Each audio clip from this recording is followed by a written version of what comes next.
Hello friends, I am Nissa from Nissas kitchen. Welcome to my channel.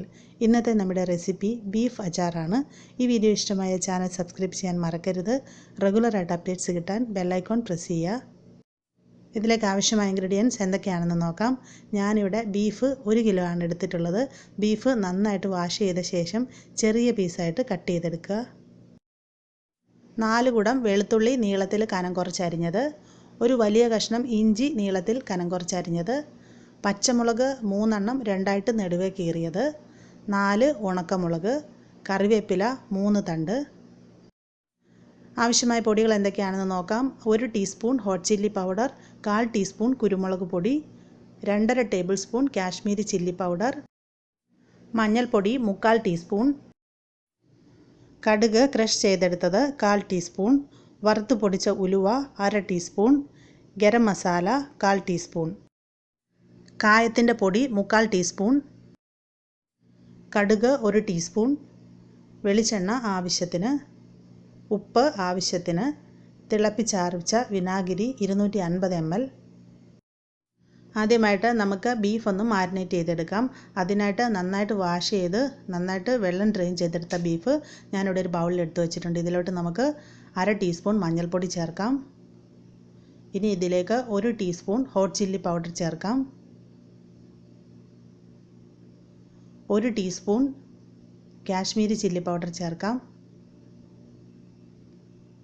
1/4 teaspoon garam masala ചേർക്കാം. ഇനി ഇതിലേക്ക് 1 table spoon വിനാഗിരി ചേർക്കാം.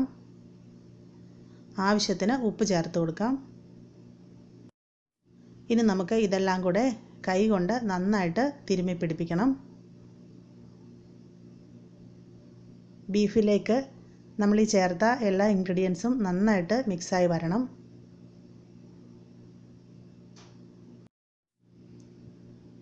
ഞാനിപ്പോൾ ഇതെല്ലാം കൂടെ നന്നായിട്ട് തിരുമ്മി പിടിപ്പിച്ചിട്ടുണ്ട്. നമുക്കിനി ഇതിനെ ഒരു 1/2 മണിക്കൂർ റെസ്റ്റ് ചെയ്യാനായിട്ട് വെച്ചിരിക്കാം. അതിനുശേഷം ഇത് വേവിച്ചെടുക്കണം.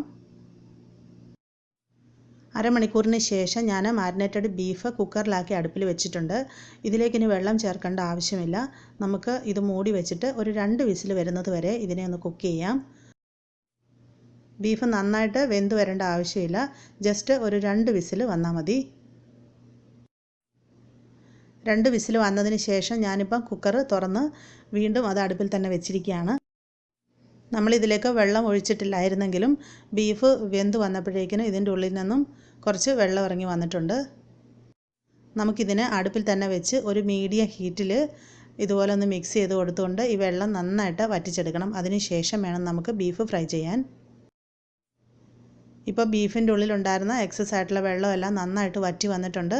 നമുക്കിനി കുക്കർ അടുപ്പിൽ നിന്ന് വാങ്ങി മാറ്റി വെക്കാം. അടുത്തായിട്ട് നമുക്ക് ബീഫ് ഫ്രൈ ചെയ്തെടുക്കാം. ഞാനൊരു ഫ്രൈ പാനിൽ കുറച്ച് വെളിച്ചെണ്ണ ഒഴിച്ച് അടുപ്പിൽ വെച്ചിട്ടുണ്ട്. വെളിച്ചെണ്ണ നന്നായി ചൂടായതിന് ശേഷം നമ്മൾ കുറച്ച് വേവിച്ച് വെച്ചിരുന്ന ബീഫ് ഇട്ട് കൊടുക്കാം.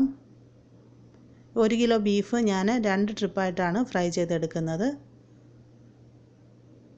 കഴിയുന്നതും ബീഫ് വെളിച്ചെണ്ണയിൽ തന്നെ ഫ്രൈ ചെയ്യാനായിട്ട് ശ്രമിക്കുക. വെളിച്ചെണ്ണയിൽ ചെയ്യുമ്പോഴാണ് നമ്മുടെ ബീഫ് അച്ചാറിന് നല്ലൊരു ടേസ്റ്റ് ഉണ്ടാവുക. ഞാനിപ്പോൾ പകുതി ബീഫ് ഇതിലേക്ക് ഇട്ടിട്ടുണ്ട്. ഇതിനെ മീഡിയം ഹീറ്റിലിട്ടിട്ട് നമുക്ക് ഫ്രൈ ചെയ്തെടുക്കാം. വിട്ട് മിക്സ് ചെയ്തെടുത്തോണ്ടിരിക്കുക.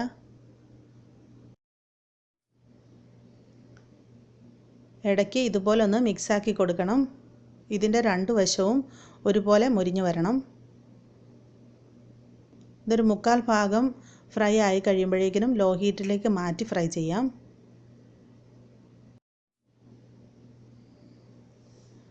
ഇപ്പോൾ നമ്മുടെ ബീഫ് ആവശ്യത്തിന് ഫ്രൈ ആയി വന്നിട്ടുണ്ട്. ബീഫിൻ്റെ 2 വശവും നന്നായിട്ട് മൊരിഞ്ഞു വരണം. എന്നാൽ ഒരുപാട് മൂത്ത് ഇത് കട്ടിയായി പോകാൻ പാടില്ല. ഇതിപ്പോൾ പാകത്തിനാണ്. നമുക്കിതിനെ ഓയിലിൽ നിന്ന് കോരി മാറ്റാം. ബീഫ് മുഴുവനും ഫ്രൈ ചെയ്ത ശേഷം ഞാൻ ബാലൻസ് ഉണ്ടായിരുന്ന ഓയിൽ ഒന്ന് അരിച്ച് വീണ്ടും ഫ്രൈ പാൻ തന്നെ അടുപ്പിൽ വെച്ചിരിക്കുകയാണ്. ഓയിൽ നന്നായിട്ട് ചൂടായതിന് ശേഷം ഇതിലേക്ക് നമുക്ക് 1 ടീസ്പൂൺ കടുക് ഇട്ട് കൊടുക്കാം. കടുക് മുഴുവനും ഒന്ന് പൊട്ടി വരുന്നവരെ വെയിറ്റ് ചെയ്യാം.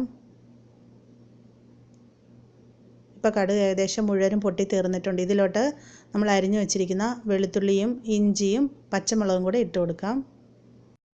വെളുത്തുള്ളി ഇവിടെ കിട്ടുന്നത് കുറച്ച് വലുതായതുകൊണ്ട് ഞാനൊരു 4 കുടം വെളുത്തുള്ളിയാണ് ചേർത്തിരിക്കുന്നത്. നാട്ടിലുള്ളതാണെങ്കിൽ നമുക്കൊരു 5 കുടം വെളുത്തുള്ളി ചേർക്കാം. വറ്റൽമുളക് ചേർക്കാം. ഇനി നമുക്കിതെല്ലാം ഒന്ന് ട്രാൻസ്പെറൻ്റ് ആയിട്ട് വരുന്നവരെ വഴറ്റാം. ഇത് കുറച്ചൊന്ന് സോഫ്റ്റായി തുടങ്ങിയതിന് ശേഷം മാത്രമേ കറിവേപ്പില ചേർക്കാവുള്ളൂ. ഇപ്പോൾ ഇതൊന്ന് സോഫ്റ്റായി തുടങ്ങിയിട്ടുണ്ട്.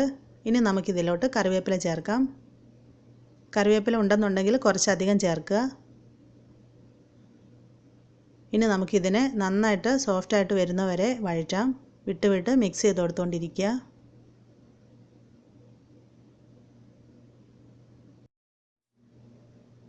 ഇപ്പോൾ ഇതെല്ലാം നല്ല ട്രാൻസ്പെറൻ്റ് ആയിട്ട് വന്നിട്ടുണ്ട്. ഞാനിപ്പോൾ തീ നന്നായിട്ട് കുറച്ച് വെച്ച് കൊടുത്തിട്ടുണ്ട്. അടുത്തായിട്ട് നമുക്കിതിലോട്ട് പൊടികൾ ചേർക്കണം. പൊടികൾ ചേർക്കുമ്പോൾ ചൂട് കൂടുതലാണെങ്കിൽ കരിഞ്ഞു പോകും. അതുകൊണ്ട് ലോ ഹീറ്റിലിടുക. 1/4 ടീസ്പൂൺ മഞ്ഞൾപ്പൊടി ചേർക്കാം. 1/4 ടീസ്പൂൺ കുരുമുളക് പൊടി ചേർക്കാം. ഇനി ഇതിലോട്ട് മുളക് പൊടി ചേർക്കാം. മുളക് പൊടി നമ്മളിനി ചേർക്കേണ്ടത് അധികം എരിവില്ലാത്ത കാശ്മീരി ചില്ലി പൗഡറാണ്. 2 ടേബിൾ സ്പൂൺ ചേർക്കാം.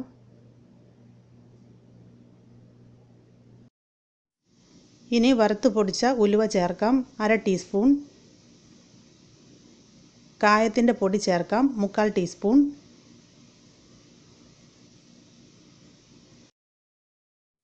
നന്നായിട്ട് മിക്സ് ചെയ്യാം. നമുക്കിനി ഈ പൊടികൾ നന്നായിട്ട് എണ്ണയിൽ കിടന്ന് മൂത്ത് വരുന്നത് വരെ ഇതിനെ ലോ ഹീറ്റിലിട്ടിട്ട് വഴറ്റാം. ഇതിലേക്ക് ഒരു 1/4 ടീസ്പൂൺ കടുക് പൊടിച്ചതും കൂടെ ചേർക്കണം. മിക്സ് ചെയ്യാം. ഇനി പൊടികളെല്ലാം നന്നായിട്ട് മൂത്ത് വരുന്നവരെ നമുക്ക് വെയിറ്റ് ചെയ്യാം. ഇപ്പോൾ പൊടികളൊക്കെ മൂത്ത് ഇതിൻ്റെ എണ്ണ തെളിഞ്ഞ് വന്നിട്ടുണ്ട്. ഇനി നമുക്കിതിലോട്ട് വിനാഗിരി ചേർക്കാം. വിനാഗിരി ചേർക്കുമ്പോൾ തിളപ്പിച്ച വിനാഗിരി വേണം ചേർക്കാൻ. ഞാനിപ്പോൾ 250 ml ആണ് ചേർത്തിരിക്കുന്നത്. നന്നായിട്ട് മിക്സ് ആക്കാം. വിനാഗിരിക്ക് ശരിക്കും ഫിക്സഡ് ആയിട്ടൊരു കണക്കില്ല. ഓരോരുത്തരുടെ പുളിക്കനുസരിച്ച് ചേർക്കാം. ഇനി ഇതിലോട്ട് ഉപ്പ് ചേർക്കാം. ഉപ്പ് വളരെ കുറച്ച് ചേർത്താൽ മതി. കാരണം നമ്മൾ ഓൾറെഡി ബീഫിൽ ഉപ്പ് ചേർത്തിട്ടാണ് കുക്ക് ചെയ്തത്. മിക്സ് ചെയ്യാം. ഇനി ഇത് നന്നായിട്ടൊന്ന് തിളച്ച് വരുന്നവരെ വെയിറ്റ് ചെയ്യാം.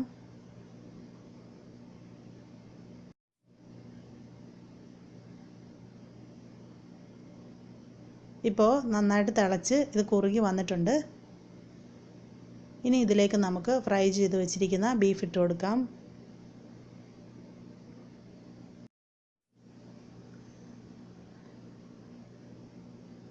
ഇനി ഇതെല്ലാം കൂടെ നന്നായിട്ട് ഇളക്കി യോജിപ്പിക്കാം. ബീഫിലേക്ക് ഉപ്പും എരിവും പുളിയും ഒക്കെ നന്നായിട്ട് പിടിച്ചു വരണം. അതിനായിട്ട് ഇതിനെ നന്നായിട്ട് ഇളക്കി യോജിപ്പിക്കണം. ഇനി ഒരു 5 മിനിറ്റ് നമുക്കിതിനെ മീഡിയം ഹീറ്റിൽ വെച്ചിരിക്കാം.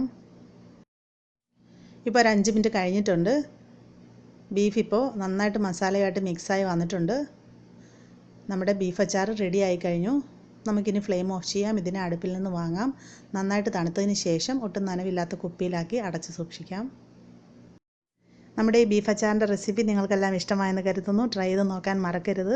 നമ്മൾ ഒട്ടും വെള്ളം ചേർക്കാതെ ഉണ്ടാക്കിയതുകൊണ്ട് ഇത് കുറേ നാൾ കേടുകൂടാതെ സൂക്ഷിക്കാം. അതുപോലെ തന്നെ നന്നായിട്ട് തണുത്ത ശേഷം ഒട്ടും നനവില്ലാത്ത കുപ്പിയിൽ വേണം അടച്ച് സൂക്ഷിക്കാനായിട്ട്. ട്രൈ ചെയ്ത് നോക്കിയിട്ട് ഇഷ്ടമായെങ്കിൽ വീഡിയോയുടെ ലിങ്ക് നിങ്ങളുടെ ഫ്രണ്ട്സിനൊക്കെ ഷെയർ ചെയ്ത് കൊടുക്കാൻ മറക്കരുത്. അഭിപ്രായങ്ങളും നിർദ്ദേശങ്ങളും അറിയിക്കുക. താങ്ക്